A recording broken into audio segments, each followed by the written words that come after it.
Hello everyone, my name is Faizan and welcome back to my YouTube channel Civilo concept.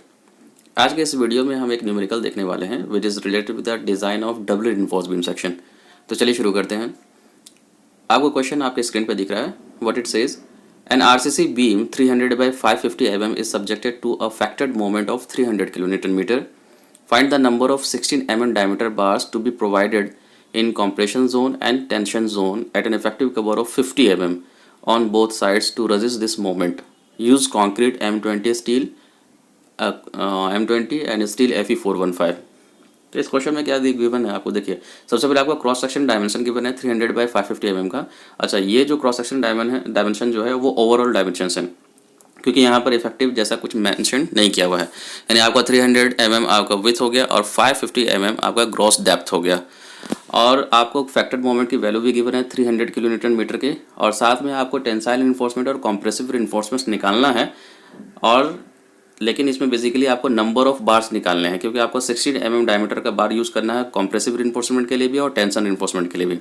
और साथ ही में आपको effective cover दिया हुआ है फॉर बोथ साइड्स, यानी कॉम्प्रेशन साइड के लिए भी और टेंशन साइड के लिए भी 50 mm का। तो आप यहाँ से इफेक्टिव डेप्थ ईजिली कैलकुलेट कर सकते हैं। और साथ ही में आपको grade of the concrete M20 given है और स्टील का जो ग्रेड है वो Fe415 है। तो चलिए शुरू करते हैं इसका सॉल्यूशन वाला पार्ट।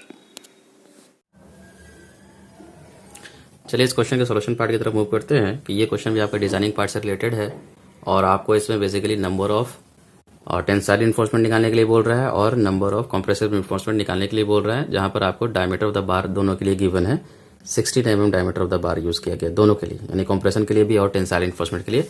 तो बेसिकली हमको यहाँ पर नंबर ऑफ रिइंफोर्समेंट बार्स निकालना है दोनों के केस में। तो सबसे पहले हम क्या करते हैं, गिवन डेटा लिख लेते हैं। आपको कौन कौन सा डेटा गिवन है उसके बेसिस पर आप अपना सॉल्यूशन जो स्टेप्स है उसको प्रोसीड कर सकते हैं। सबसे पहले आपको width of the beam given है 300 mm, क्लियर है, और आपको ग्रॉस डेप्थ यहाँ पर दिया हुआ है 550 mm का, 50 mm का, ठीक।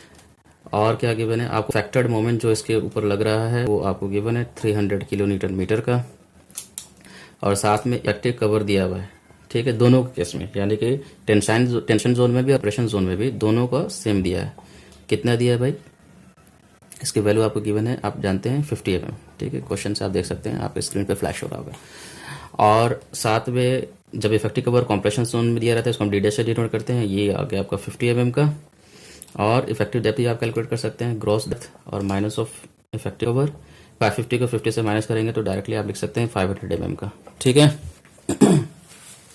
क्या गिवन है डेटा, आपको गिवन है कंक्रीट का ग्रेड, और ये यूज़ करने के लिए है M20। तो यहाँ आप FCK का वैल्यू निकाल सकते हैं, डेट इज 20 Nm/mm²। और स्टील का ग्रेड भी आपको गिवन है, तो ये कितना गिवन है, Fe415। तो ग्रेड ऑफ द स्टील के लिए Fe वैल्यू जो हो जाएगी 415 के लिए 415 Nm/mm² हो जाएगा। तो आपको बेसिकली क्या निकालना है यहाँ पर वो देख लेते हैं। To find number of bars for tension reinforcement, ठीक है, और क्या निकालना है, number of bars for compression reinforcement. तो कॉम्प्रेशन रिइंफोर्समेंट और टेंशन रिइंफोर्समेंट में नंबर ऑफ बार्स निकालना है, जहाँ की आपको diameter of the bars given है कितना, 16 mm का, क्लियर है। तो चलिए अब हम प्रोसेस वाइज स्टेप वाइज इस क्वेश्चन को सॉल्व करते हैं। देखिए स्टेप नंबर 1 में आप क्या करेंगे, डिज़ाइनिंग पार्ट में जो स्टेप आपको मैंने बताया है, टाइप 2 मैंने प्रॉब्लम, हाँ डिज़ाइनिंग आपको मैंने ये अपने चैनल पे अपलोड कर चुका हूँ ये वीडियो, टाइप 2 नंबर प्रॉब्लम जिसमें आपको design of the double reinforced beam section के स्टेप्स बताए हैं। तो स्टेप नंबर 1 में आप क्या करेंगे, कैलकुलेट MU लिमिटिंग, ठीक है। तो आप जानते हैं कि MU लिमिटिंग को कैसे कैलकुलेट करते हैं, फॉर्मूला आपको पता है। तो MU limiting is equal to होता है आपका Q FCK BD²। क्यू की वैल्यू डिपेंड करेगा ग्रेड ऑफ द स्टील पे, तो ये आपका ग्रेड ऑफ द स्टील आपका कितना है, Fe415 है, तो क्यू की वैल्यू आ जाएगी 0.138, और FCK आपका क्या हो जाएगा, M20 है तो 20 Nm², जो वैल्यू आपको गिवन है 300, और आपने इफेक्टिव डेप्थ डी का जो वैल्यू है वो आपने निकाला था 500, तो 500 का इसका जाएगा, ये किसके लिए है, Fe415 के लिए। तो जब आप वैल्यू कैलकुलेट करेंगे तो एम यू लिमिटिंग का जो वैल्यू निकल कर आएगी 207 किलो न्यूटन मीटर। अब आप स्टेप नंबर 2 की तरफ मूव करेंगे, जिसमें आप क्या करेंगे, कंपेयर करेंगे। Compare M U and M U limiting. तो आप दोनों के बीच में कंपेयर करके ये बता सकते हैं कि आपका जो बीम है वो एज अ सिंगली डिज़ाइन होगा या डबली डिज़ाइन होगा। तो एक तरफ मैं लिख देता हूँ एम यू और दूसरी तरफ मैं लिखता हूँ एम यू लिमिटिंग, और दोनों के बीच में कंपेयर करेंगे। और एम यू का जो वैल्यू आपको गिवन है वो है 300 किलो न्यूटन मीटर, क्वेश्चन में गिवन है। और एम यू लिमिटिंग आपने कैलकुलेट करके लाया है 207 किलो न्यूटन मीटर। आप इजीली देख सकते हैं, आराम से देख सकते हैं कि एम यू का जो वैल्यू है वो ज़्यादा है। इसका मतलब है कि आपको डिज़ाइन करना पड़ेगा आपकी बीम को एज ए डबली, यानी कि design your beam as doubly reinforced beam section, doubly reinforced beam section. Clear है?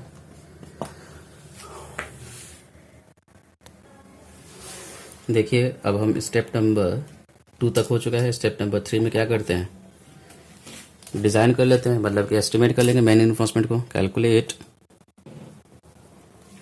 Main reinforcement. क्लियर है? तो मेन रिइंफोर्समेंट में आपको ST1, ST2 और SC कैलकुलेट करना होता है।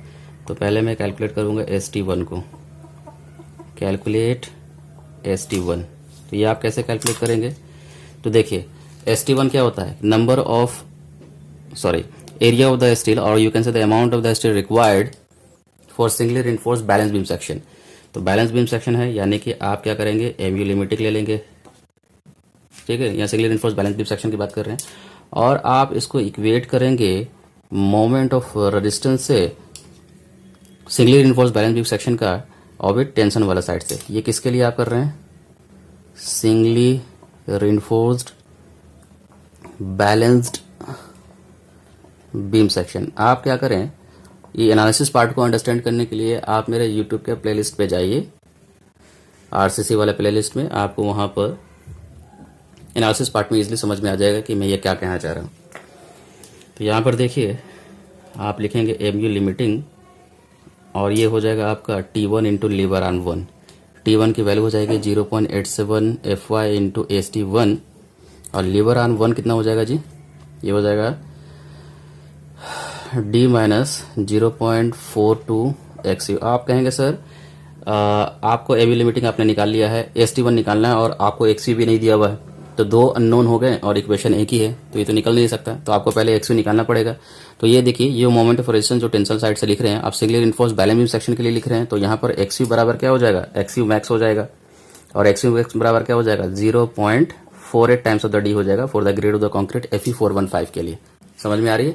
यानी यहाँ पर आप बेसिकली पुट करेंगे XU मैक्स की वैल्यू को, यानी यहाँ पर आप 0.42 XU ना लिख के XU मैक्स लिखेंगे।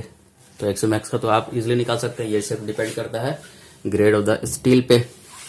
तो यहाँ पर देखिए आपको ST1 ही तो निकालना है, तो ST1 बराबर क्या हो जाएगा, MU लिमिटिंग, और सब क्या हो जाएगा, डिवाइड में आ जाएगा इसके 0.87 FY इंटू D माइनस 0.42, और XU मैक्स के बाद में आप लिख सकते हैं 0.48 D, क्योंकि Fe415 के लिए XU मैक्स होता है 0.48 टाइम्स ऑफ द D। आप वैल्यू पुट करके इजीली ST1 की वैल्यू को निकाल सकते हैं। तो चलिए वैल्यू पुट करते हैं।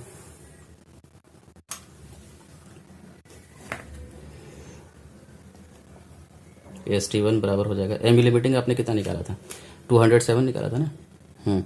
तो 207 इंटू 10⁻6 न्यूटन mm में कन्वर्ट कर लिया, ये हो जाएगा 0.87, FI हो जाएगा 415, D का वैल्यू आपको 550 mm ग्रॉस दिया था, 50 इफेक्टिव कवर था, तो आपने 500 निकाला था, माइनस ऑफ 0.42 इंटू 0.48, और D का वैल्यू 500। ठीक है जी। तो यहाँ से आप क्या करेंगे, ST1 निकाल लेंगे। तो ST1 का जो वैल्यू आपका निकल कर आएगा, जो आपका ST1 की जो वैल्यू निकल कर आ रही है वो होगा आपका 1436.19 mm²। क्लियर है? तो आपने यहाँ से ST1 को एस्टिमेट कर लिया है। अब बारी आती है ST2 का। अब आप क्या करेंगे, कैलकुलेट ST2। ये ऑक्सिलरी बीम में जो आप टेंसाइल इन्फॉर्मेशन प्रोवाइड करते हैं वो है। तो इसको आप कैसे कैलकुलेट करेंगे, देखिए ये हो जाएगा आपका mu2 इज इक्वल टू हो जाएगा कह सकते हैं moment of resistance of the auxiliary beam in the tension side from the tension side से। ये मोमेंट ऑफ रेजिस्टेंस किसका है, ऑक्सिलरी बीम सेक्शन का है ना, और किस साइड से है, टेंशन वाला साइड से। और mu2 बेसिकली क्या है, ये है आपका mu और माइनस mu लिमिटिंग, यानी कि टोटल जो मोमेंट आ रहा है और singly reinforced balance beam section जो मोमेंट रजिस्ट कर रहा है, उसके बाद जो बचा हुआ जो मोमेंट है वो मेरा ऑक्सिलरी बीम सेक्शन रजिस्ट करता है। तो इस तरीके से आप लिख सकते हैं। और इसके लिए क्या लिख सकते हैं आप, T2 और इनटू लीवर आर्म 2 लिख सकते हैं। तो यहाँ से देखिए ये आपका mu और माइनस ऑफ mu लिमिटिंग ही रहेगा, और T2 की वैल्यू क्या हो जाएगी 0.87 Fy इंटू AST2, और Z2 लीवर आर्म 2 क्या होता है, D माइनस D डैश होता है। तो आप यहाँ से इजिली AST2 की वैल्यू को निकाल सकते हैं, बाकी सब इसके नीचे आ जाएगा, डिवाइड हो जाएगा mu minus mu limiting upon 0.87 Fy into D minus D dash होगा, है ना जी। वैल्यू पुट करके हम निकाल सकते हैं। तो AST2 हो जाएगा और mu माइनस mu लिमिटिंग, तो mu का वैल्यू आपको 300 गिवन है और mu लिमिटिंग आपने 207 निकाला है, और इंटू 10⁻6 करना पड़ेगा क्योंकि न्यूटन mm में कन्वर्ट करना है। तो 0.87 और Fy आपका 415 है। D का वैल्यू आपने कितना निकाला 500, और माइनस ऑफ D डैश आपको 50 दिया हुआ है। तो यहाँ से जो आप AST2 का वैल्यू है इजिली कैलकुलेट कर लेंगे। तो यहाँ से जो AST2 की जो वैल्यू आ रही है आपके निकल कर ये है आपके लिए 572.40 mm²। क्लियर है। तो इस तरीके से आपने AST2 को भी एस्टिमेट कर लिया है। अब बारी आती है AC area of the steel in compression calculate करने की। देखिए आप थर्ड नंबर में आप एस्टिमेट करेंगे calculate AC area of the steel in compression. ठीक है, इसको दो तरीके से सॉल्व कर सकते हैं। ऑक्सिलरी बीम में टोटल कंप्रेशन यानी C2 बराबर T2 से कर सकते हैं, या आप क्या कर सकते हैं mu2 बराबर C2 इंटू लीवर आर्म 2 से कर सकते हैं। मैं इस फार्मूला का यूज करूंगा। तो C2 पे वैल्यू क्या हो जाती है, फार्मूला क्या होता है आपका ASC into FSC minus of 0.446 FCK, ये हो गया आपका C2। T2 क्या हो जाएगा 0.87 Fy इंटू AST2। आप कहेंगे सर यहाँ पर आपको ASC तो निकालना है और साथ में आपको FSC की वैल्यू तो आपको क्वेश्चन में गिवन नहीं है, तो दो अननोन हो गए, एक इक्वेशन है, तो इम्पॉसिबल हो जाएगा इक्वेशन को सॉल्व करना। तो सबसे पहले आपको FSC की वैल्यू का एस्टिमेट करनी पड़ेगी, है ना जी। तो आप FSC कैसे निकालेंगे, आप अगर मेरे लेक्चर्स को फॉलो कर रहे हैं तो मैं पहले भी बता चुका हूं कि FSC आपका डिपेंड करता है दो बात पे। एक हो गया आपका D'/D के रेशियो, और एक हो गया ग्रेड ऑफ द स्टील जो कि आपको Fe415 यहाँ पे गिवन है। और D' कितना है आपका 50 है, 50 अपॉन, और D की वैल्यू आपने इफेक्टिव डेप्थ की वैल्यू 500 निकाले थे, इसको सॉल्व करने पर वैल्यू आएगा 0.10, और ग्रेड ऑफ द स्टील आपको Fe415 है। तो आप SP16 table number F page number 13 से निकाल सकते हैं। जैसा कि मैं देख सकते हैं कि मैंने ये वैल्यू यहाँ पर टेबल मैंने खोल दिया है, ओपन कर दिया है। ये D'/D का रेशियो 0.10 है और grade of the steel Fe415 है, तो उसके करस्पॉन्डिंग में जो FSC की वैल्यू आएगी 353 न्यूटन पर mm² आएगा। तो यहाँ से आप लिख सकते हैं, तो FSC की वैल्यू आपका निकल कर आ रहा है 353 न्यूटन पर mm²। तो ये आपने कहाँ से निकाला, ये वैल्यू आपकी आई है SP16 टेबल नंबर F और पेज नंबर 13 से आप ये इजीली देख सकते हैं। ठीक है, अब क्या करें, अब वैल्यू पुट करके इजीली निकाल सकते हैं ना। तो आप क्या करेंगे, ASC की वैल्यू निकालेंगे, तो बाकी सब ये नीचे चला जाएगा। तो ये देखिए 0.87, Fy कितना है आपका 415 है, और AST2 आपने कितना निकाला था आपको याद है, ये होगा आपका 572.40, और अपॉन में हो जाएगा इतना पार्ट FSC मतलब कि 353 माइनस ऑफ 0.446, और FCK मतलब कि 20 न्यूटन पर mm², क्योंकि M20 का यूज कर रहे हैं। तो यहां से जो आप ASC के जो वैल्यू कैलकुलेट करेंगे तो उसकी जो वैल्यू निकल कर आएगी, ये वैल्यू आपका 600.63 mm² है। तो आपने सारा वैल्यू कैलकुलेट कर लिया है। आपने AST1, AST2 और ASC भी कैलकुलेट किया है, और सबको हम क्या करते हैं, कंक्लूड कर लेते हैं ताकि नंबर ऑफ बार्स को हम लोग निकाल सकें। 16 mm डायमीटर ऑफ द सरिया हम लोग जो यूज़ कर रहे हैं। देखिए, आपने AST1 को निकाला, कितना आया उसका वैल्यू 1436.19 mm², क्लियर है। और आपने AST2 को भी एस्टिमेट किया है, तो इसकी जो वैल्यू आई थी 572.40 mm²।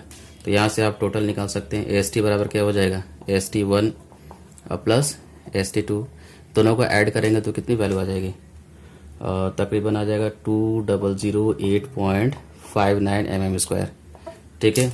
और area of the steel compression का वैल्यू अभी अभी आपने निकाला 600.63 mm², ठीक है।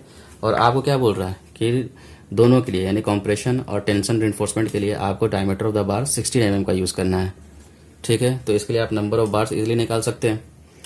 तो अगर हमको निकालना है number of bars in tension zone में आपका नंबर ऑफ बार्स कितना लगेगा, तो क्या हो जाएगा, total area of the tension reinforcement divided by एक बार का एरिया, इसको हम AST से डिनोट कर लेते हैं, ठीक है,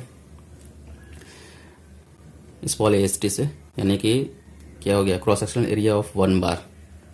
तो इसका जो वैल्यू निकल कर आएगी वो देख लेते हैं। देखिए, आपका जो AST का जो वैल्यू है आपने कितना निकाला है 2008.59 है ना, और डिवाइडेड बाय एक बार का यानी कि π/4 × 16 का स्क्वायर। तो जब आप सॉल्व करेंगे तो ये आएगी वैल्यू 9.99, लेकिन आप कितना बार यूज़ करेंगे, 10 नंबर ऑफ बार्स। अब आप निकालने वाले हैं number of bars in compression zone, वो क्या होगा देख लीजिए। तो आप निकालेंगे number of bars in compression zone, वो भी क्या हो जाएगा, total area of the steel compression divided by area of bar in the compression. तो ये सेम ही आप यूज़ कर रहे हैं ना, यानी सेम हम डायमीटर का ही यूज़ करें। तो ये AC आपने कितना निकाला 600.63 और डिवाइडेड बाय क्या हो जाएगा π/4 × 6²। जब आप इसको सॉल्व करेंगे तो वैल्यू निकल कर आ रही है 2.9 समथिंग। तो आप कितना बार यूज़ करेंगे, 3 नंबर ऑफ बार्स, ठीक है। तो आप देख सकते हैं यहाँ पे मैं फाइनल इसका क्रॉस सेक्शंस और डायमेंशंस बना देता हूँ। तो जैसा कि आप देख सकते हैं कि इसका जो विड्थ आपका गिवन था 300 mm का, और आपको यहाँ पे ग्रॉस डेप्थ भी आपको गिवन थी, इसकी वैल्यू कितनी थी 550 mm, क्लियर है। और आपने निकाला ये SC, तो ये जो बार है आपका 3 नंबर ऑफ बार्स हैं, और इसका जो डायमीटर है 16 mm डायमीटर है, और ये जो बार है आपका टोटल 10 नंबर ऑफ बार्स निकल कर आया है, और इसका भी डायमीटर 16 mm है। ये वाला पार्ट आपका AST वाला हो गया, ये SC वाला हो गया। तो ये था हमारा अप्रोच इस क्वेश्चन को सॉल्व करने के लिए। Thanks for watching.